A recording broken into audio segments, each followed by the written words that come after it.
Faleminderit që na ndiqni dhe në shoqërinë e këtij programi. Kë kemi tani që po shikojmë mësuesa Afërditën, jo. I shkon, ë? Do ishte dhe mësuese.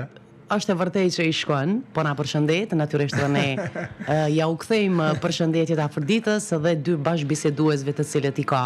Dhe ne sot zgjodhëm jo rastësisht që të marrin një mësuese në emision, të flasim për 7 marsin, diçka të cilën e kemi bërë edhe më parë dhe duke i shumë e zakonshme. Por, të lutem, ndërsa vazhdoj këtë porin tënd, ma le këtë porin. Afërdita, mësuesi e parë apo mësuesi i parë na kujton ti, ë? Vazhdo. Pyetja ime e parë. Të mos bëj pyetjen e fundit. Dua aturoj këtë datë rëndësishme të gjithë mësimdhënësve gjithandej, jo vetëm në Kosovë, por gjithë mësimdhënësve shqiptar, ndërsa mësuesja ime e parë ishte Meliate Berisha, mësuese e shkollës Elena Gjika, aty ku edhe i kam ndjekur mësimet, por ne sot do të flasim, siç e tha dhe Merita, për diçka jo të zakonshme. Nuk do të kemi një mësimdhënës që do të na flas për përvojën e tij, por do të flasim me drejtorin e shkollës Emin Duraku Visar Osmani dhe me një vajzë e cila pas një shkëputje të ndjekjes së mësimit të rregullt, ajo tash vazhdon të ndjek mësimet intenzive. Pra do të flasim për këtë nismë që shkolla Emin Duraku është e vetmja në nivel vendi që mundëson të gjithë atyre që nuk kanë arritur të ndjekin mësimet e rregullta, plotësojnë ëndrrën e tyre, dëshirën e tyre dhe të jenë nxënës dhe të mësojnë shkrim leximin apo jo drejtor. Por fillimisht urime 7 marsi. Faleminderit shumë, është kënaqësi që ne ju kemi sot këtu për këtë ditë të madhe, për ditën e mësuesit. Siç e thatë edhe ju për teleshikues juaj, shkolla Emin Duraku ka nderin dhe privilegjin, po edhe primatin në nivel vendi që deri vonë ka qenë shkolla vetëm në Kosovë që ka organizuar mësimin kompensativ apo mësimin jo formal për të rriturit.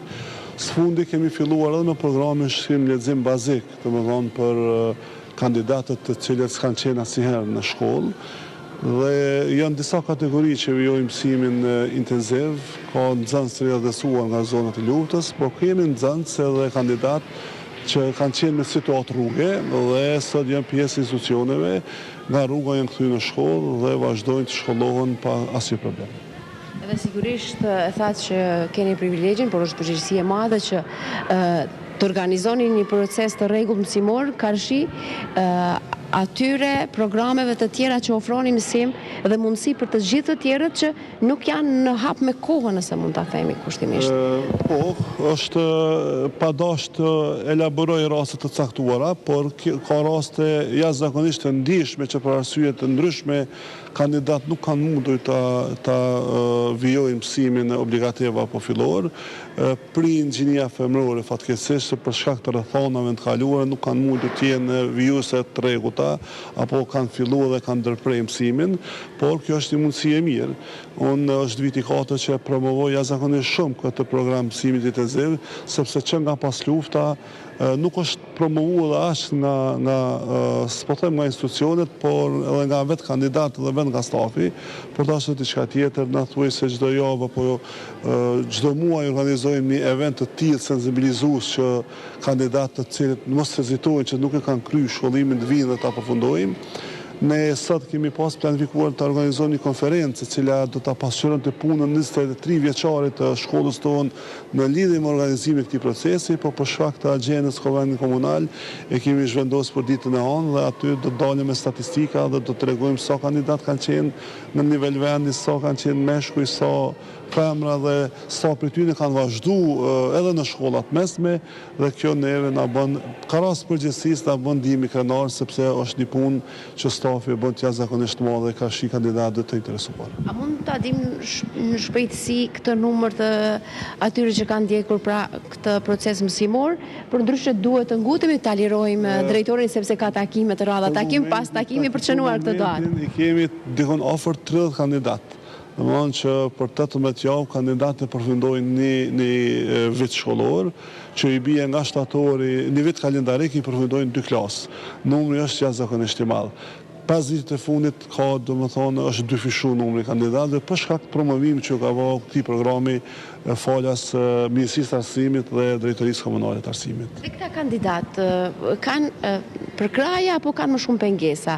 Cili ka qenë rrugtimi i tyre për përmbushur ëndrrën e tyre, por edhe një mundësi sigurisht për të gjetur një punë të re mbase pas një djegje të mësimit. Momentin që kanë orë këtu, momentin që kanë orë këtu, domethënë kanë pasur përkraje pa rezervë. Dhe këtash kemi kandidat nga komuna tjera që në moshën e shtyr ka regjistruar shkollën e mesme, por kemi kandidat që i ka adresuar qendrën për punë sociale apo që i ka rrezikuar vendi punës pa një certifikat shkollimit obligativ pa shkollës fillore dhe ne domethënë krahas punës që kanë pas në institucione apo në ndërmarrje private, ne kemi dakorduar me punonësin, ne kemi bën një orar të përshtatshëm dhe kandidat kanë përfunduar dhe nuk s'është rrezikuar vendi punës. Thjesht jemi këtu që t'ju ndihmojmë. Ndiqen të gjitha klasat, të gjitha nivelet, domethënë nga klasa e parë deri te e 9-ta. 9-ta. Deri vonë ka qenë vetëm cikli i lartë 6-9, tash është programi që 2 vite e shkrim lexim bazik për kandidatë që s'kan qenë asnjëherë në shkollë apo që kanë domethënë analfabet që s'kan ditë shkrim lexim elementar apo bazik. Tash është taj program dhe është numri më i madh të ajo kategori. Dhe cili ka qenë kandidati më i vjetër në moshë apo kandidati? Ka qenë 58 vjeç. Sigurisht ka pasur suksese. Jo që ka pasur suksese, para është ta kërkoni në YouTube, është e gjeni dhe ajo është e përshëndes shumë, është të vazhdu shkollën e mesme në Ferizai dhe ka qenë një kandidat i jashtëzakonshëm. Për 3 vite s'ka munguar asnjëherë. Pra rast i jashtëzakonshëm, për ndryshe sot është kjo ditë e jashtëzakonshme edhe në shkollën tuaj, është atmosferë feste kur erdhëm ne, gjithandej dëgjoj muzikë, megjithëse është duke u vijuar procesi mësimor, por jeni përgati për festuar. Jemi përgati për festë, gjitha këndet janë gati, në ora 1 kemi fat që sot kemi një orë të madhe letrare me karnevalin e shkrimtarëve të Kosovës, dikun 12 shkrimtarë sot e vizitojnë shkollën tonë, dhe aty nxënës do t'i shpalosin punimit e tyre origjinale që kanë dedikuar mësimdhënësve tyre. Dhe sigurisht do të ketë edhe mirënjohje për mësimdhënësit, ne drejtorin e lirojmë për të vazhduar me takimet e radhës. Faleminderit për juve që çdo herë jeni në vend në kohën e duhur pranë nesh. Atëherë, kalofshit mirë, dilëm radhën Alma Tahirit, juve ditë mbar dhe urime kjo festë, juve dhe gjithë mësimdhënësitve.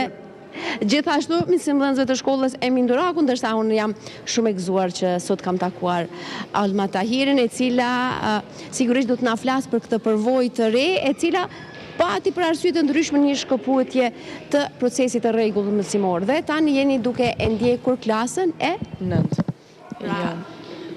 Java e parë që e ndjeku klasën e 9. Unë për veti jam shumë e kënaqur për shkollës.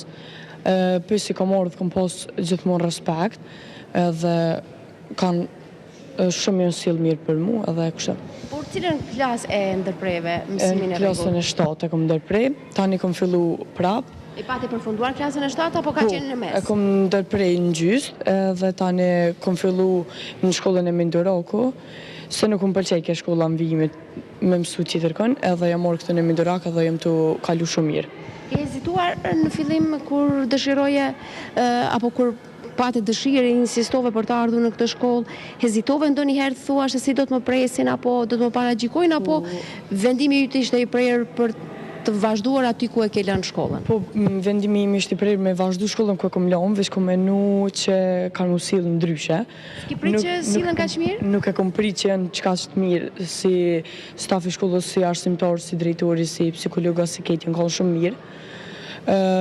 Kur e marrë në fillim, kom thonë, kom e pas në pak problem kështë, por nuk kom pas asë një pikë problem, ju në silë shumë mirë, edhe jo më ambjetu më shumë letë. Sa nxënës jeni në klasë? Në klasë jemi 3, ku vijojnë tash mësimin klasën e 9 fillimin. Çfarë moshe keni ju 3 kandidat apo nxënës? 3 jemi në moshën e njëjtë, 15-16 vjetë. Atmosfera bëhet e mirë, mësimdhënësit ju japin gjën e duhur, mbështetjen, përkrajen, por sigurisht edhe mësime. Po. Edhe në shpjegim arsimtarët janë shumë të rregullt edhe shumë të kuptueshëm. Nëse ke qenë e vendosur për të vazhduar mësimin aty ku e ke lënë, je vendosur për të realizuar apo për të shkuar ëndrave tua deri në fund dhe cilat janë ato? Po, unë kam qef me shku në shkollë të mesme juridik, kam qef të qëntarë me më bo avokate, edhe mendoj që kam i shku ëndrës tem. Dhe tash pra pas përfundimit të klasës së 9, ti do të vizhjosh sigurisht edhe shkollën e mesme, ke menduar cila shkollë do të jetë ajo që ke më përshefje apo ku mendon të shkosh në cila është shkolla jote e radhës që do të vjosh mësime? Mendoj që me shku në ekonomi drejtim juridik, më pëlqen juridiko, në shtatar më kam qef më bo avokate, nuk i dijet. Pra që i bie që pas përfundimit të shkollës së mesme, ti do të vjosh edhe studimet dhe këtu në Kosovë, apo ëndra jote mendon tjetë edhe për te kufive të saj, për të kontribuar? Kam qef më qenë gjithë shka me arrit për Kosovë. Dhe gjatë asaj kohë, sa të është dashur të pauzosh, pra? Ke thatë që keni ndërprerje mësimin në klasën në 7, sa kohë patë ndërprerje? Sa vite, muaj, apo... Me muaj, për shembull nuk kem shku 3-4 muaj. 3-4 muaj nuk kem shku, tani shkolla ku kam qenë, më kanë sugjeruar që në Mindorak është shumë mirë edhe këto je marrë. Edhe sigurisht që sot patët një takim të përbashkët të gjithë kandidatat që ndjekni këtë program apo mësimet jo formale, janë të gjeneratave të ndryshme, ke takuar të tjerë ndonjëherë apo vetëm këta 3 që jeni në klasë? Jo, kam takuar edhe tjerët, edhe ata janë në mosh, edhe ju më çudit kur i kom po se zdi më ka duk çudi se një mosh shumë të vjetër me orë me mësu në shkollë, u konë shumë mirë, mi po adin. Mi thonë që edhe gjenerata tjera, mos mu dërzu kërse për shkollës, pa shkollë nuk unë është me bo kur gjë. Edhe më ka pëlqy shumë. Po të vinë të vështira mësime tash pasi ki pas një ndërprerje të procesit mësimor të rregullt, e ke të vështirë? Apo jo? Kam të vështirë se jam shumë të kuptueshëm arsimtort, edhe më nënë që nëse njësa nuk e kuptën, me ta shpjegu disa herë, disa të kuptojshte, edhe jam shumë të rregullt. Dhe sigurisht që të kujtohen ditët kur ke qenë në shkollë, në procesin e rregullt mësimor, të mungon ajo atmosferë apo tash ndihesh rehat edhe në këto rrethana të cilat janë krijuar e të është dhënë një mundësi e re? Ndina më rahat se është më mirë për të ardhmen tem, edhe shumë më mirë që shto. Cilën nga lëndët e ke më të vështirë? Më të vështirë pak matematikën, e këto qira të lëndë janë më lehtë. Base atëherë keni mundur të gjeni arsye për të munguar, për të bërë ato sherrët e të rinjeve siç i bëjnë veçanërisht adoleshentët, tash mbasi je më serioze në marrjen e dijes dhe në mësim-nxënje. Po tash më serioze do të më mësu se unë për çfarë jam ardhur, për me arrit diçka edhe ku më ja çu deri në fund. Thatë që ke përkrajën në mësimdhënësve, të menaxhmentit të shkollës, por të nxënësve të tjerë që të takojnë, apo nuk janë në dijeni çfarë ju bëni? Jo, unë kom full gjithkën për shkollën e Mindorako, kom lavdu gjithkën, edhe kejt çuditën, aty kur i tregoj që ka edhe njerëz që vinë në mush këtë shkollë, edhe çuditën, edhe gëzo normal që ka shkollë në Kosovë që si shkolla. Dhe rrethi yt, shoqëria jote, kur i tregon për gjithë atë që po e përjeton, cili është komenti i tyre? Komenti i tyre është normal pozitiv, se gjithmonë shoqënia më kanë përkrahur çdo që kam bë. Edhe kur e morë këtë më kanë përkrahur edhe më kanë thonë kena një që i shkollë e mirë, edhe ata ma lëvdojshin edhe çdo njeri që e kam pyet për shkollën e Mindorako kanë dhënë lavdata. Ndërsa, cili është mesazhi yt, ndërsa Maksi dhe Merita, nëse keni ndonjë pyetje për Allmën, mund ma bëni që ti ja bëj unë pasaj Allmës, mbase keni ndonjë interes tjetër. Afërdit, unë nëse po më dëgjon do ta kisha komplimentuar Allmën edhe për paraqitjen e saj, është një është një shembull i mirë, sepse e dim që jo vetëm dikur, por edhe sot ka nxënës të cilët për arsye të ndryshme ndërprejnë shkollimin dhe pse jo në një rrethanë më të favorshme për ta, pse të mos e vazhdojnë dhe ti realizojnë ëndrat e tyre. Kështu që bravo Allmës për guximin.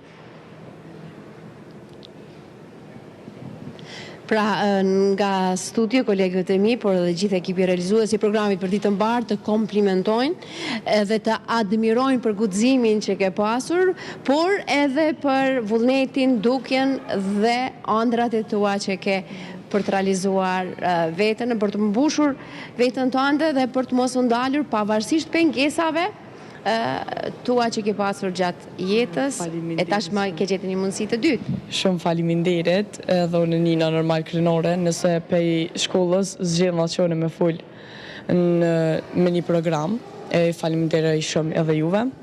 Mesazhi, Alma? Mesazhi është që asnjëherë mos u dorëzoni edhe filloni shkollën, edhe nëse keni mejtë mbrapa, se s'është kur gjë. Pra, ky ishte mesazhi i Alma Tahirit, e cila pra sugjeron, këshillon gjithë bashkëmushatarët e saj, por edhe gjithë ata që janë duke ndjekur programin për ditë të mbarë në këtë ditë feste, që pavarësisht pengesave, mundësi duhet t'i kërkojmë dhe pse jo t'i realizojmë ëndrat tona. Për ndryshe, vetë se filloi festa në shkollën Emin Duraku, zilja ra dhe nga ky moment në këtë shkollë do të ketë këngë, muzikë, urime e sigurisht mirënjohje do të ndahen nga stafi i shkollës për mësimdhënësit e kësaj shkolle. Sigurisht për mësimdhënësit. Shijojeni atëherë dhe ju atmosferën. Unë ju përshëndes fort edhe një herë, uroj fort nga zemra gjithë mësimdhënësit tanë që japin kontribut të jashtëzakonshëm në ngritjen e arsimit në Kosovë. Natyrisht, pra, le të vazhdoj aty festa. Faleminderit edhe një herë, një bisedë vërtet që ja ka vlejt. Komplimente edhe për shkollën, ideatorët. Komplimente për shkollën Emin Duraku, sepse është shkolla e vet me të cilët pra po e vazhdojnë arsimin jo formal. Kështu quhet, apo thënë ndryshe, ata të cilët për arsye rrethana të ndryshme s'kan pas mundësi që të zhvillojnë, të realizojnë mësimin e rregullt, është një mundësi e mirë që në moshë më të shtyr të përfundojnë arsimimin qoftë kur nuk është fillor vonë për shkak të moshës për të marrë dije, thënë ndryshe. Gjithsesi.